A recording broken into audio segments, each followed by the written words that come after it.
Hello? Hi, Andy. Yeah. Hi, Stephen Rosen. Okay. How are you? All right. Good. You're in Australia? New Zealand, actually. Oh, New Zealand. Ah, cool. Cool. Well, first, I just want to say thank you so much for taking the time. I'll try to be as brief as possible and try not to ask you the same questions you've been asked probably many times before. Andy, could you just try to summarize sort of the last 20 years? I mean, I know there's been hundreds of projects and various things. Or maybe we could take it from, sort of what happened, towards the end of the Police, and was there ever any real sense, truly that this reunion might happen someday? In your mind, did you hope that something like this might happen, or? What's the question? 20 years, or all of those. Right. I guess the question was, let's jump forward. When did the talk first begin about the band possibly reforming? Well, there was no talk about it. It just sort of happened. There was no discussions about shall we, shan't we, or what do you think? I think there was a sort of, who knows what to call it, some sort of psychic coming together. It happened sort of during the year of 2006. We met very early in 2006. Somebody took our photograph and it looked like a band. I don't know if that's so to Sting's head, but everything was very friendly during that year. There's quite a lot of police activity coming on, but there wasn't really a discussion as much as a phone call, would you like to do the reunion tour? Obviously the answer was yes. We didn't get all on the phone together and start discussing the pros and cons. It was sort of laid out, obviously that the idea would be very successful, more successful than we imagined. That's sort of how it came together. I see. So then, your immediate response was, yes, this is something I'd absolutely... Yeah, obviously, yeah. I didn't have to go away and think about it. But it wasn't something it's hard. We've all lived with this band in our lives for a long time, while active and while inactive, and always ask questions about it. But it's not something I, even put hope into, because I have plenty of other projects to get on. I wanted to go on with my life as a musician and not sort of, be weighed down by emotions about something I'd done in the past or might do in the future. To me, it's just a complete waste of emotional energy, so I never really thought about it. Interesting. Andy, could you talk about, some of those first rehearsals, or, what was that? Was it like a feeling out period, or was it, oh, this is very familiar territory? Yeah, it's familiar territory, really. We got back together to rehearse. We don't really need to learn the songs. It's not as if I ever forgot them or anything. That wasn't the thing. But obviously we had to come back together and put the show together, rehearse the songs up, make some changes, sort of modernize them and do things because, we've never been a band that had much respect for our own records. Rather, we're much more in the moment, and we'd like to sort of create new and whatever sounds good at the time, Obviously there are certain underpinnings that can't go away. You can't really play Every Breath You Take without putting the obvious riff in. But, within those sort of given parameters, we would change things up quite a bit. The real coming together of the band is once we started playing on stage, of course. I see. That's where you start to really build it, and that whole sort of psychic glue comes together. It takes a few, 3 or 4 weeks on the road, and then it starts to really sound like a band. It becomes very intuitive. Oh, interesting. And you could feel that momentum building with each show, and... Yeah.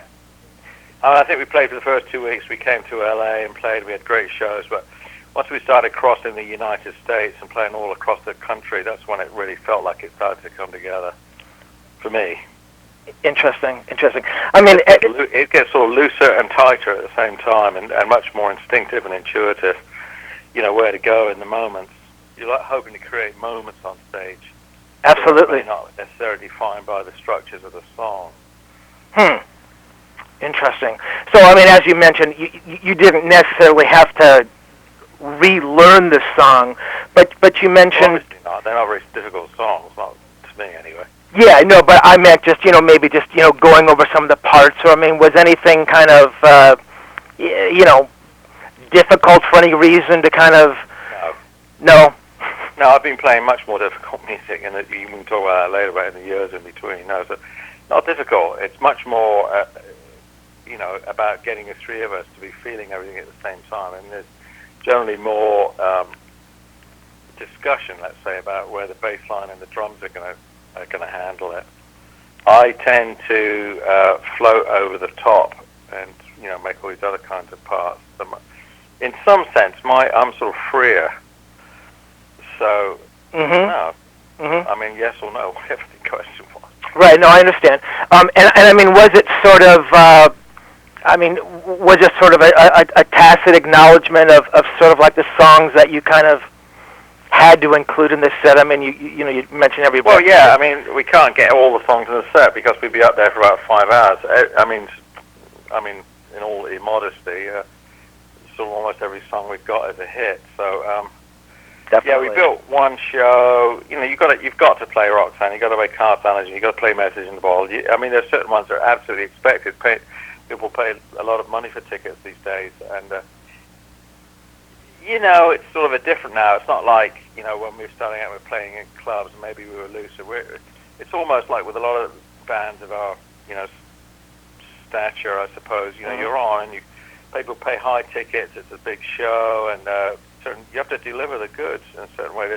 It's a sort of not exactly a cage. That's not the right word, but it's a framework that you have to sort of adhere to, and put on a great show and give them the hits. And that's what we were also told to do. Don't go out and start doing all kinds of weird new stuff that no one knows. This is a so-called reunion tour, and people expect to hear all those songs. You've got to do Roxanne, Right. So we're not getting too obscure on this tour, but within the songs themselves, we've certainly opened them up a bit from the old days. I mean, I'm playing a lot more guitar solos, for instance.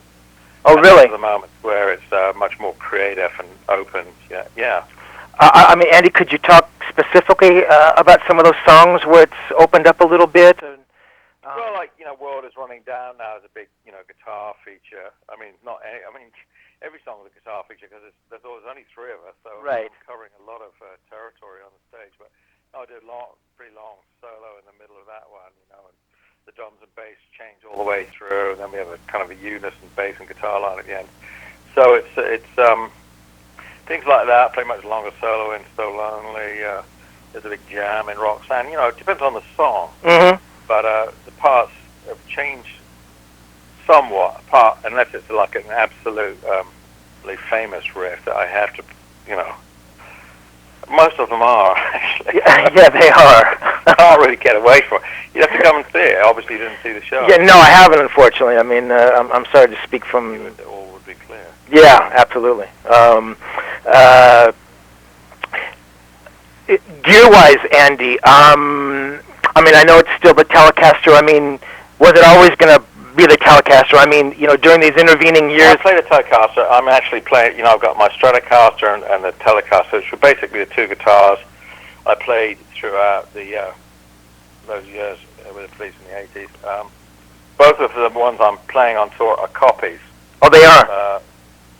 Yeah, well, Fender made the signature custom model, Andy Summers model this year, which went out, it's an exact replica, and that's what I play, and they're great, it's so good. So I play in that Telecaster. They also knocked off my 60s red Strat, and I love that. Was even better. It's just a killing guitar. They did such a good job with it. So I'm very pleased with 2 guitars. I did a show on 2 guitars, those 2 guitars, and they're great. Interesting. So I mean, Fender really, they really came through. I mean, they really captured the essence of the originals, and they feel right. Yeah, they did a great time over it. I mean, I'm sure you know about that line, but they came and took my guitar apart, examined every dent, scratch on it, photographed it, videoed it, measured it. Yes, it's exactly the same. It's kind of freaky, actually, because it's so battered, but it's a sort of iconic guitar. But yes, I've enjoyed. The original, of course, is hidden away because it's probably too valuable to take on the road. Right. But I got 6 of these other ones. Oh, you do, and I mean sonically, I mean they sound as good as the old ones. Fantastic. The Telecaster is very fat and rich sounding. Good guitar. Interesting. I mean, during these intervening years, Andy, I mean, have you sort of explored any other, types of guitars or? Well, yeah, I've generally over my own shows, at least over the last 10 years, I've generally played a 335. Gibson 335, which is also made for me as a custom model. Oh, interesting. So I have my own signature Gibson. For a few years, into the early 90s, I was playing a Steve Klein guitar, Kleinberger, we call it, the sort of Steinberger married to a Steve Klein body. Did that for quite a few years, but really, generally, it's been the 335. But on these shows, which is obviously rock, I prefer the Fenders. I mean, are you? I mean, is the approach different on the 335? I mean, well, I'm playing my own music, and it's much more jazz oriented. I find it a more overall guitar, because you can get so much out of it. To me, it's like 2 really great guitars in the modern era: the 335 and the Stratocaster or Telecaster. I find the little 335 a little warmer if you're playing more of a jazz approach. So that's generally been my setup. So I mean, the Les Paul is just. I don't use that. I've never been a Les Paul man. Don't like the Les Paul very much. Interesting. I find it's a kind of a weird guitar. Wow. The sound is too heavy. It's for me. I don't like holding it. There's certain things you can get out of it, but it's definitely for me not as versatile as a Stratocaster, which I think is actually a better guitar. Interesting. That's my opinion. Absolutely. I mean, and what about any of sort of the... I have Les Paul, by the way. I'm sure you do. I've got about 4 of them, I think. But, once in a while I would use it on a track for something, but generally it's not a guitar I've ever played much. I mean, any interest in sort of the, I just call everything really an offshoot of a Strat or Les Paul. I mean, any, like the Paul Reed Smiths or Ibanez's or... Don't do anything for you. Certain guitars are almost archetypal. The Stratocaster and Telecaster have never been beaten. There's got all kinds of variations on them, but, the paradigm was set in 1948. I suppose so. Well, it was really, let's face it. Yeah. There's only 3 really great kind of guitars. For me, either the Stratocaster or the Telecaster. I'd say the Strat's has really got all of it. Then you've got the 335, which I thought was a brilliant sort of reinvention of the sort of arch sort of jazz guitar. More versatile, no feedback, and then of course I suppose you've got something like an ES-175 and various offshoots. There's 3 sort of classic electric guitars, and everything else is a version of some variation on those 3 guitars, really. Definitely. I mean, I would agree with that.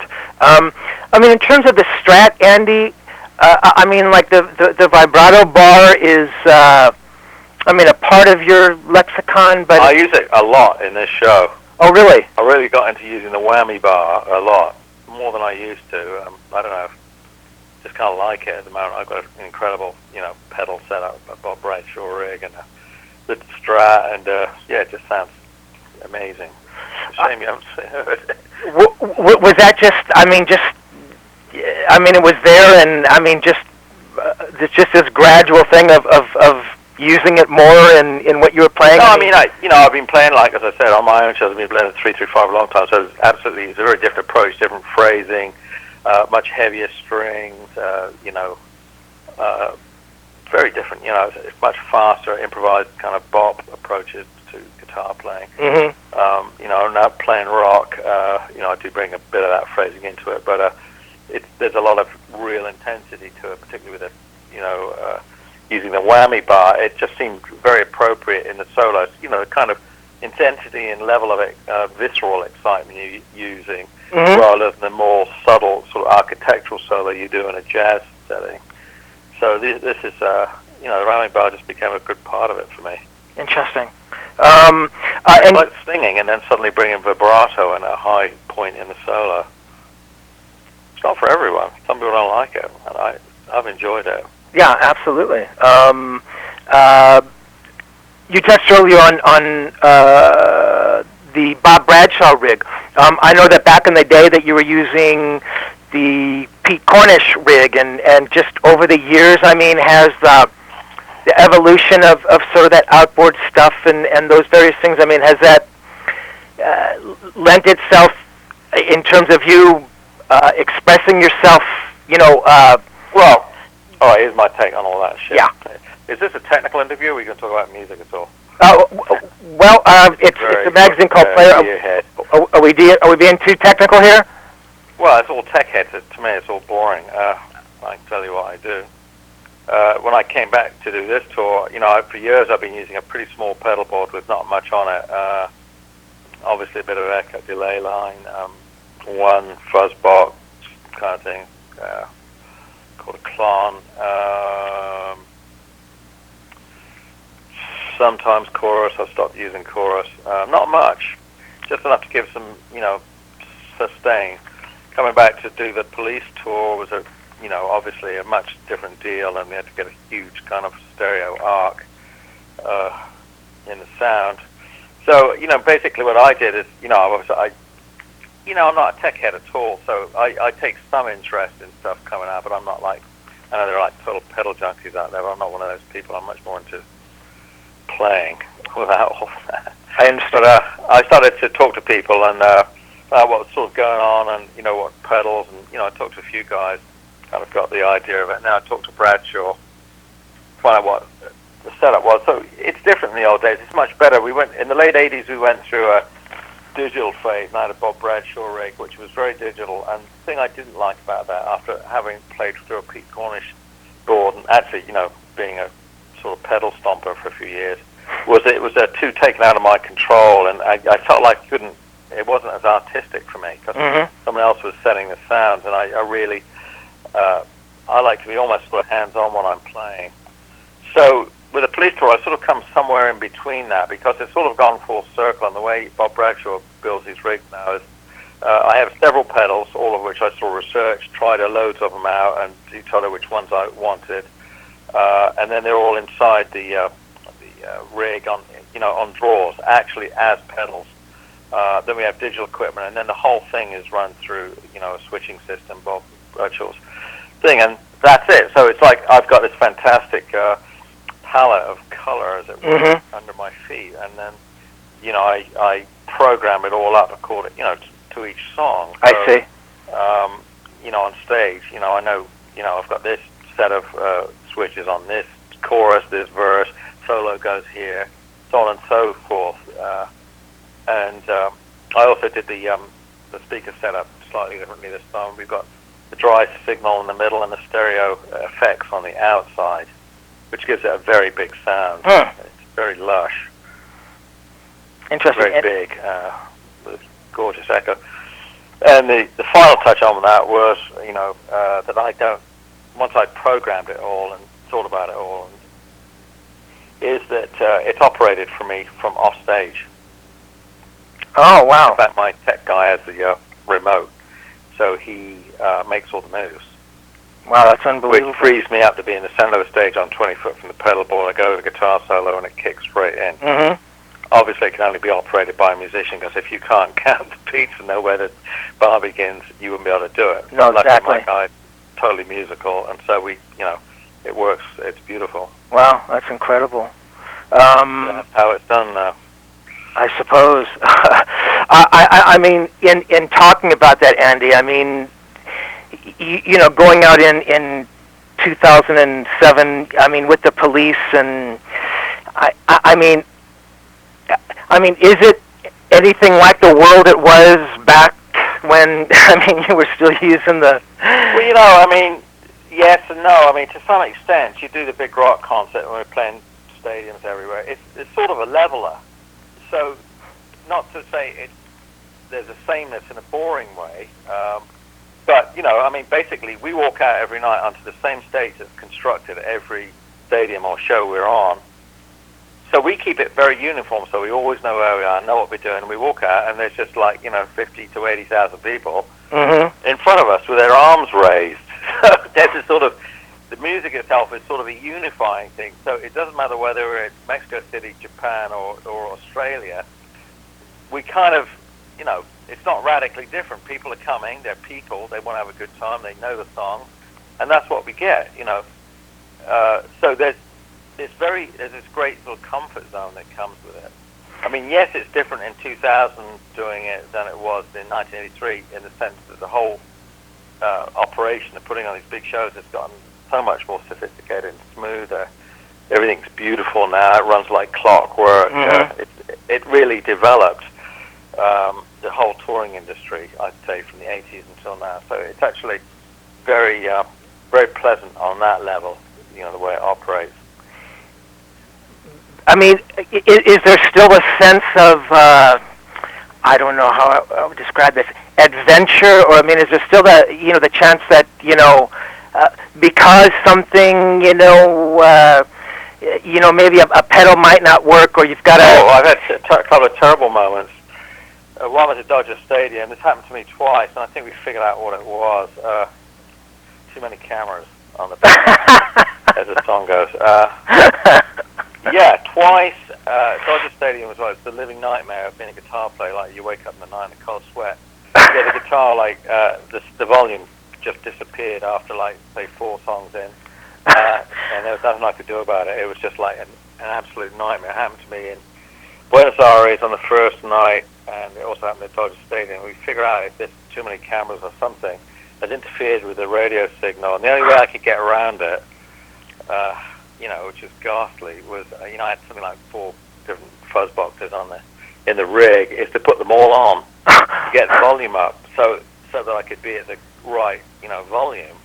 But of course the sound gets so gnarly. So that was kind of a drag. It happened twice. So I think we figured out a way around it now to go back to the lead immediately. We've got about 3 sort of safety backup procedures, including also another small pedal board. I see. But we don't think it's not the pedal board. It's interference with the radio signal. That's unbelievable. Yeah. I mean, when you walk out there, Andy, I mean, is there still that sense of what, adventure? Yeah, and I mean, it's like. I mean, we're talking about the highest levels, and we've talked about it, the gear and the people and the money. I mean, can you still go out there and get that rush like you did back in, when you were first getting together and, and the Sex Pistols were around? There's no jadedness about it. You go out, the visceral quality of standing in front of audiences that side are coming at you with huge waves of energy. You get off on it all the time. It's like a drug. It's like, they'll give me another shot. It's incredible, yeah, every night. You don't sort of get used to it. At least I don't feel like I do. And I don't want to. I want to go out there with all that, adrenaline going through me, and I'm putting on a total show here. It's just complete performance, so I'm not standing still at one side of the stage, just playing the parts correctly. It's completely physical as well. I'm all over the stage, doing all the, required moves. Yeah, gotcha. Yeah, that's. I'm happy to hear that. Other musicians might say, no, I go out there and I do my gig. I mean, it's. You know what? I'd give up playing music if it's not thrilling. It's always been thrilling to me to play music, and I've done it all my life, and I still absolutely love it. I'm sitting here in New Zealand, looking out over the beautiful ocean here, and I've got my guitar. I've just been practicing all morning. We actually start tomorrow, so. And I enjoy it. I'm sitting there, it's great to be a guitar player. I really enjoy picking up the instrument and playing it, and doing whatever I'm doing with it. It's never gone away. I feel very blessed to have had it in my life. It never got boring for me. And on the other side of it, I mean, if the police had never experienced sort of what you experienced, I mean, the first time around, I mean, you'd still be making records and playing your guitar. Absolutely. I mean, I think I was born to be a musician. I feel very fortunate, but I've done it. I did it for, in between, let's say, the years without the police.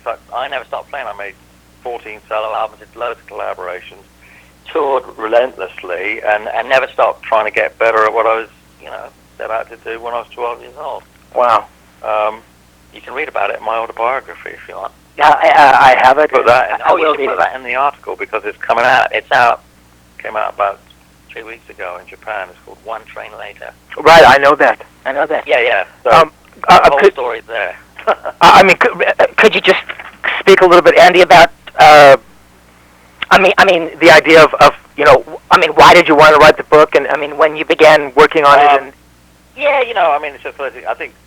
Well, I'm a musician, but I think if you're, let's say, an artist, some of these things you have inside you, maybe what you find, as you sort of, you grow up in it and you kind of maybe raise your head off of the guitar mate in front of you, think you might want to express things another way. Well, writing was always very interesting to me. I was so obsessed with music, I never really got around to it other than writing magazine articles, and I wrote another book with a photographer about 3 years ago. I always thought that I had a pretty interesting story to tell because I've been through a few decades of being a musician and the whole journey as a guitar player of ultimately getting in this very world-beating band. That it was a story that's different than most people's.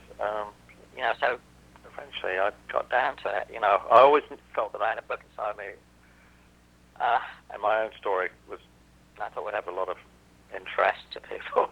Positively. How long did it actually take you to write when she started? Well, I mean, I was on it for about 2 years before I actually get it out. It's not like, and I don't mean 2 years of sitting writing every day.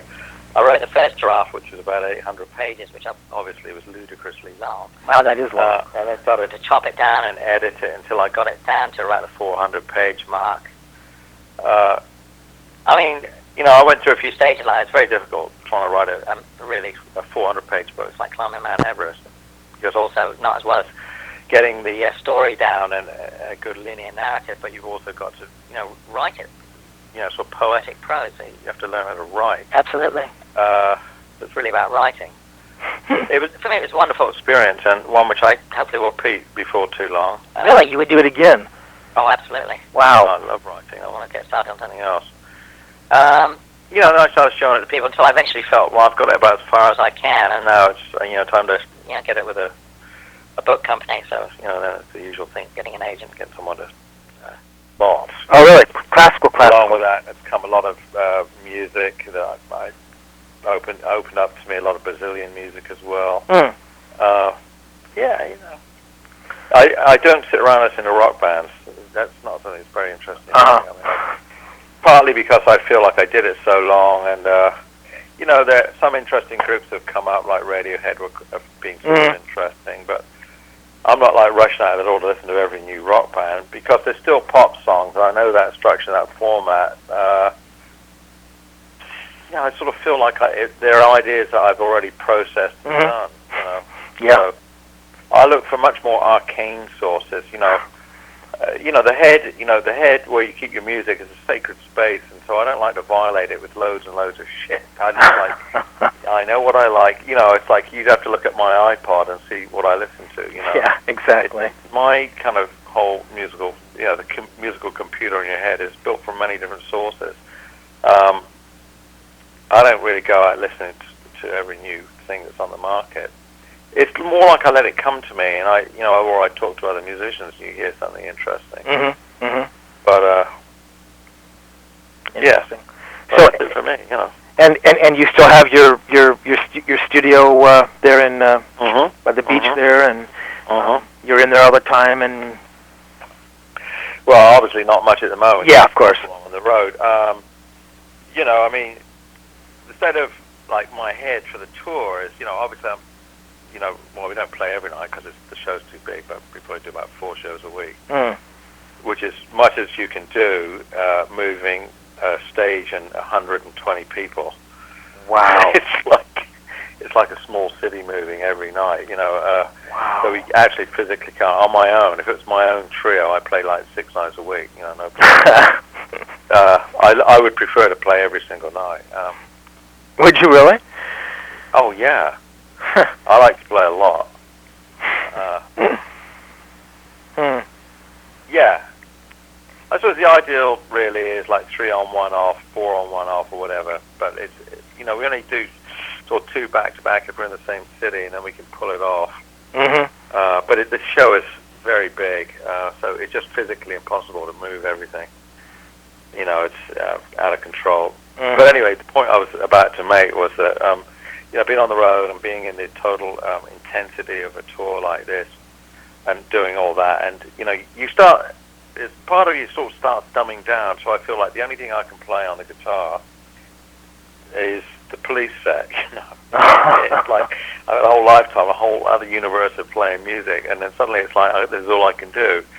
So you have to be fairly, for me, my own thing, I like to be, I bring a classical guitar with me, I bring the music, I try to remember all this, tremendous amount of songs and tunes and pieces of music that I can play, and I try to hang on to them, so my own whole world of guitar playing and music just doesn't disappear into this Police tour.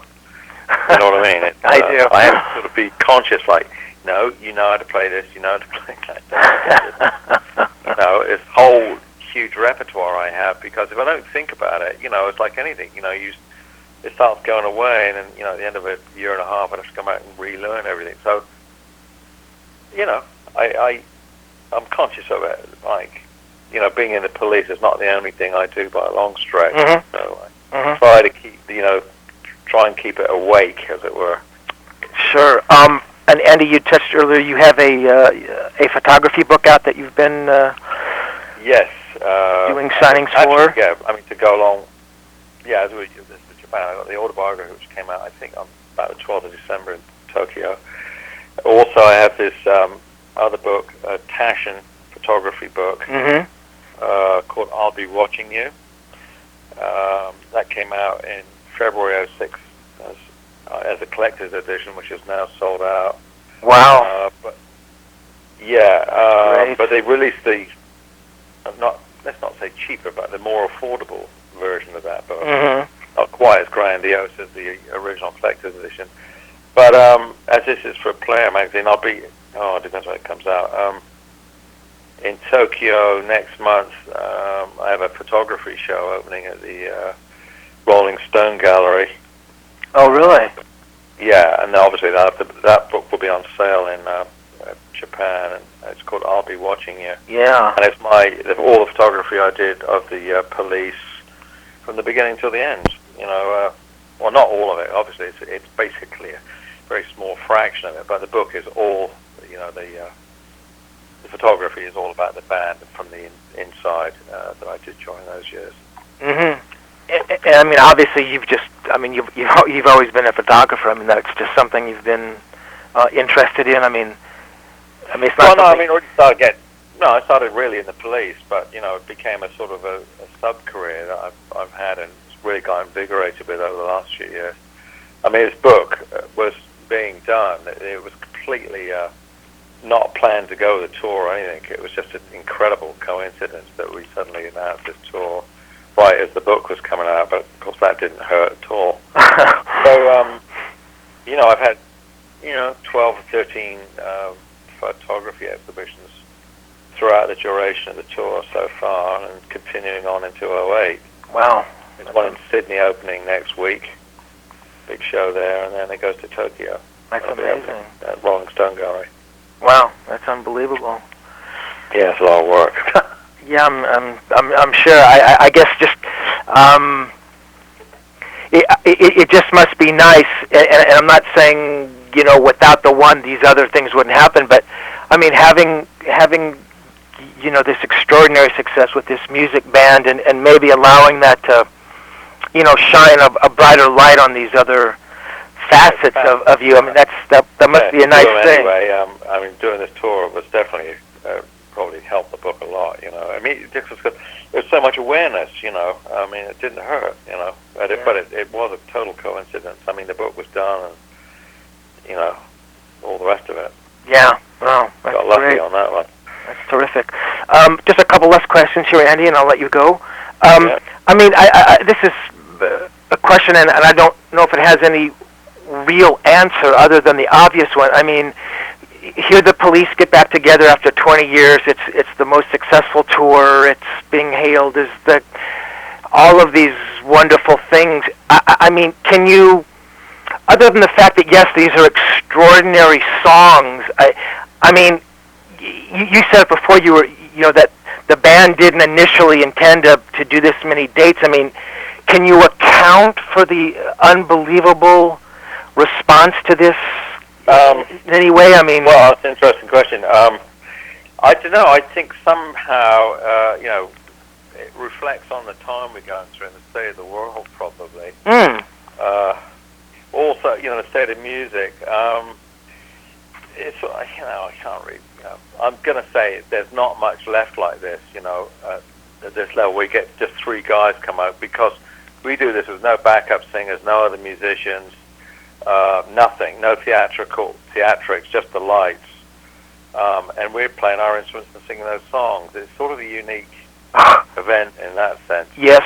And I think people are so tired, well, this is my theory, they're so tired of all the kind of crap that's out there and the brainwashing sort of computerized whatever music. There's so much falsity in music now that when you come out with just a bunch of great songs and a great singer and the 3 guys are all sort of virtuosos with their instruments and play like that, then it's like people really enjoy it. I mean, one thing I find so sweet about this tour is it makes people so happy. Honestly, we walk on stage and people start crying. Not maybe they pity us. I don't know. No, I seriously doubt we it. start on that stage. The light, when we play in just pure white light, we start with Message in a Bottle, and people just go to pieces. It's powerful. So I just think, we're very lucky, privileged to be in this position. But I think it's sort of striking. People miss it and they want it, and they come and they hear it, and it reminds them. There's a kind of an emotional level that we seem to be reaching people on in a lot of ways with the show. It sort of blows people away. I think there's a sort of a purity to it that maybe is missing from a lot of the modern music scene. This is not gangster rap or any of that kind of bullshit. It's like the real thing.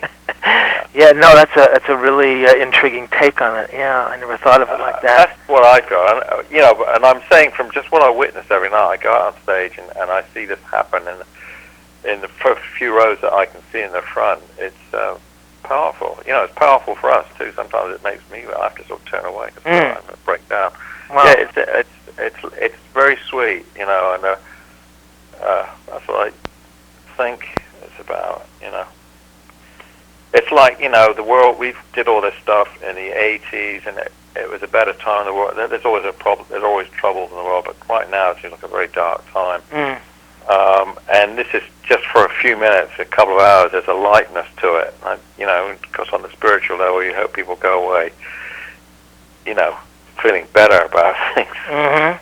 Yeah, wow. I mean, what's it all about? What's music for otherwise, as humans reacting to it. The music is the highest thing that you can aspire to as a human being, and I think from those 2 hours we get on the stage and we all connect through music. It's a beautiful thing. Wow, that's amazing. Yeah, I mean I agree with you. I mean, and you being a photographer and a novelist, I mean, for you to say music is the highest form is a Oh, it is. Yeah, definitely the highest. It really is. Aspiration of humanity. Yeah. So Message is the first song. What's the last song? Well, we do a sort of false ending to the show. There's a little bit of stage acting at the end there, but we end actually with Next to You, which is a sort of out-and-out rocker with a few antics, right? Which is a great, sort of upper for people to go out on. Yeah. Wow. Well, that's great. Were you aware? Did you see or video or anything of the Cream reunion, Andy? I watched a bit of it. Any feelings about it? No, I did. To be honest, I didn't watch the whole thing. I started watching it and I thought it was quite good. You did? I like the singing in particular between Jack Bruce and Eric Clapton. I enjoyed their singing, which I thought was beautiful. But to be honest, I haven't watched the whole thing. It did sound to me very 60s, still. I don't want to say dated because I think in some ways it's timeless, and they're all great players and singers. It did sound very 60s to me. Interesting. But they got some great songs. Yeah, definitely. Clapton came to see us in London, and he was backstage at Wembley, and we were on stage. And, you know, of course, I've known him all my life. We started out at the same time playing together, but it's sort of fun. It's one of those funny things. So guitar player, I wonder what you think. It's so different. Kind of guitar playing, this style of music is very different than what he's always done. Yeah, absolutely. You know. But if you read my autobiography, you'll see some interesting takes on that. Okay, you know. Terrific. And any we were pretty close back in the day. Interesting. And you should read it. And I will. Interesting stuff that you want to put in this article. Absolutely. And any have you had any contact at all with the Zephyr Union? Have you heard anything or? No, I mean just like everyone else. I guess they're going to do it. They haven't actually said they're going to do it yet. But yeah. They're probably plotting some gigantic like financial deal or something to timing it out right. Yeah, I mean of course. Yeah, that would be a brilliant tour. Yeah, absolutely. So I mean it's 2007 and the Police is touring and you're putting out photography books and autobiographies and doing these things, and I mean, can the world be any better than it is for you? I'd say it's about right now. It's about as good as it can get. And if you could see where I'm sitting on this balcony, looking out across these beautiful islands in the north of New Zealand, and it's a beautiful day, and I'm going to go to the beach this afternoon. Wow. Yeah, it's a good moment. That's terrific.